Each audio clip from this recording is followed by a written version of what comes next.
السلام علیکم، کیا حال ہے آپ لوگوں کے؟ امید کرتا ہوں آپ سب خیریت سے ہوں گے۔ تو آج کی ویڈیو میں ہم بات کریں گے حضرت امام جعفر صادق کون تھے اور آپ کی ولادت مبارکہ کب ہوئی۔ حضرت امام جعفر صادق رضی اللہ تعالیٰ عنہ کی ولادت 17 ربیع الاول 83 ہجری پیر شریف کے دن مدینہ منورہ میں ہوئی۔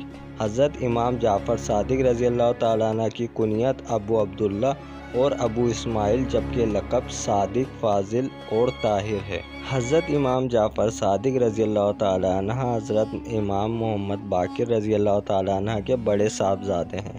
حضرت امام جعفر صادق رضی اللہ تعالیٰ عنہ کی والدہ محترمہ کا نام حضرت سیدنا ام فروہ ہے، جو کہ امیر المومنین حضرت ابو بکر صدیق رضی اللہ تعالیٰ عنہ کی پوتی ہیں، جبکہ آپ کے والد گرامی کا نام حضرت امام محمد باقر ہے، جو امام زین العابدین رضی اللہ تعالیٰ عنہ کے بیٹے ہیں۔ یوں آپ رضی اللہ تعالیٰ عنہ والدہ کی طرف سے امیر المومنین حضرت ابو بکر صدیق رضی اللہ تعالیٰ عنہ اور والد کی طرف سے حضرت علی رضی اللہ تعالیٰ عنہ سے جا ملتے ہیں، یعنی آپ رضی اللہ تعالیٰ عنہ والدہ کی طرف سے صدیقی اور والد کی طرف سے علوی و فاطمی ہیں۔ حضرت امام جعفر صادق رضی اللہ تعالیٰ عنہ سید ہیں، حضرت مولا علی رضی اللہ تعالیٰ عنہ کی اولاد سے ہیں، گلستان اہل بیت کے مہکتے ہوئے پھول ہیں اور اہل بیت اکرام میں شامل ہیں۔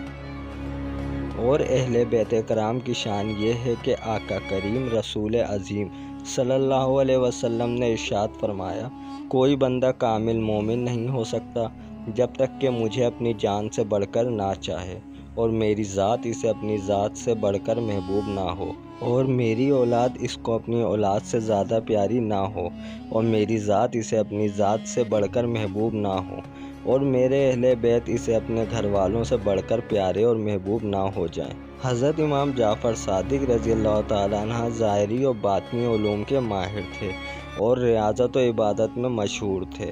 مالکیوں کے عظیم پیشوا حضرت امام مالک رحمۃ اللہ علیہ فرماتے ہیں، میں ایک زمانے تک حضرت امام جعفر صادق رضی اللہ تعالیٰ عنہ کی خدمت بابرکت میں آتا رہا۔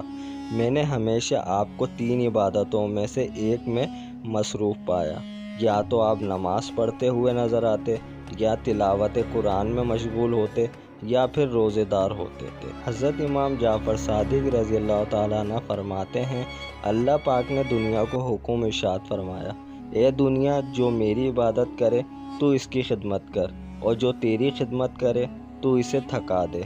حضرت سیدنا عمر بن مقداد رحمۃ اللہ علیہ بیان کرتے ہیں، میں جب بھی حضرت سیدنا امام جعفر صادق رضی اللہ تعالیٰ عنہ کو دیکھتا ہوں تو جان لیتا ہوں یہ انبیاء اکرام علیہ السلام کی اولاد میں سے ہیں۔ حضرت سیدنا امام جعفر صادق رضی اللہ تعالیٰ عنہ لوگوں کو اس قدر کھلاتے کہ اہل خانہ کے لیے بھی کچھ باقی نہ رہتا۔ حنفیوں کے امام حضرت امام اعظم ابو حنیفہ رحمۃ اللہ علیہ، جو خود علم کے سمندر تھے، آپ بھی حصول علم دین کے لیے 2 سال تک حضرت امام جعفر صادق رضی اللہ تعالیٰ عنہ کی صحبت بابرکت میں رہے۔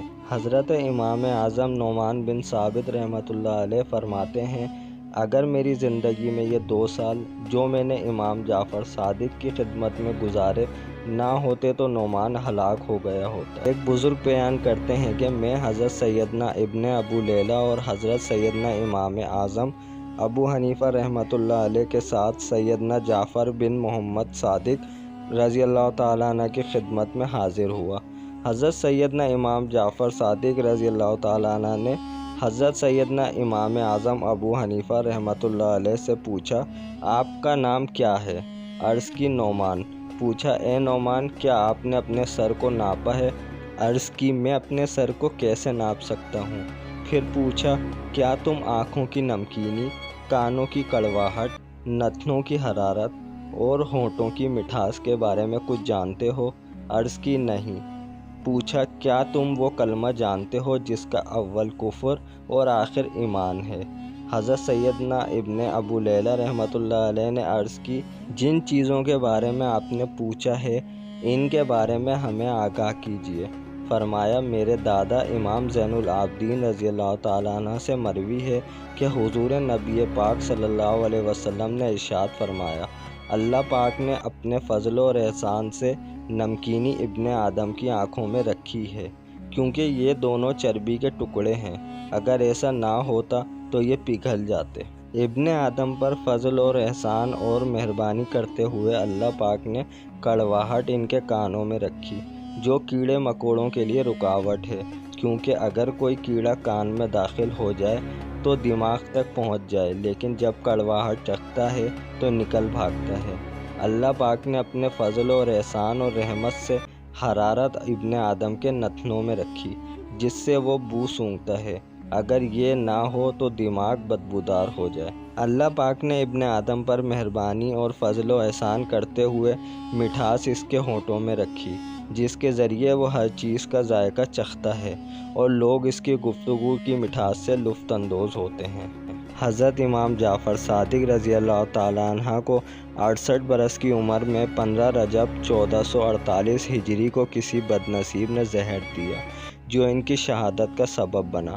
حضرت امام جعفر صادق رضی اللہ تعالیٰ عنہ کا مزار اقدس جنت البقیع والد محترم حضرت امام محمد باقر رضی اللہ تعالیٰ عنہ کے پہلو میں ہے۔